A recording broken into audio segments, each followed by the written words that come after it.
In rural Kandahar, the war has barely stopped since it started nearly 20 years ago. But now it's coming closer to the main city, Afghanistan's second largest after the capital, Kabul. Heavy fighting between government forces and the Taliban is now only 8 kilometers away from Kandahar City. Mines infest the roads while the Taliban destroys others.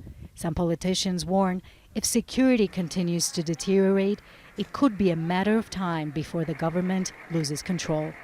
As I see in the last movements of Taliban, where they are focusing a lot on Kandahar,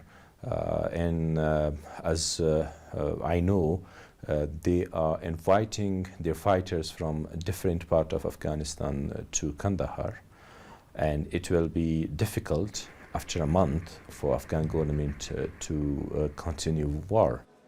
The main hospital is full of those who've been wounded, with one coming after the other every day.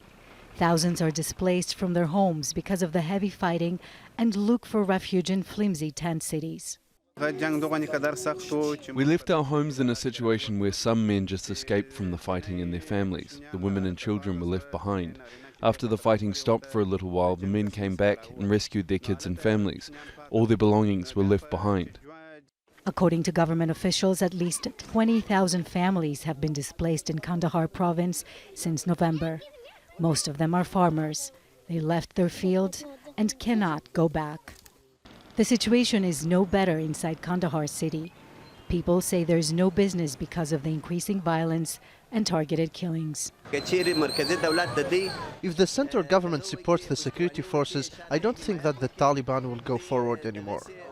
Kandahar is the birthplace of the Taliban, and it's politically significant for the group. It's also a strategic province and a geopolitical gateway to Kabul and the broader region. A spokesman at the Ministry of Defense told Al Jazeera that a few months back, the Afghan security forces stopped a major Taliban plot to attack Kandahar. He says that if the armed group is planning another similar offensive, the Afghan army is fully prepared to fight back. A peace that for now seems to remain out of everyone's reach. Filio, Kontrafouri, Al Jazeera, Kabul.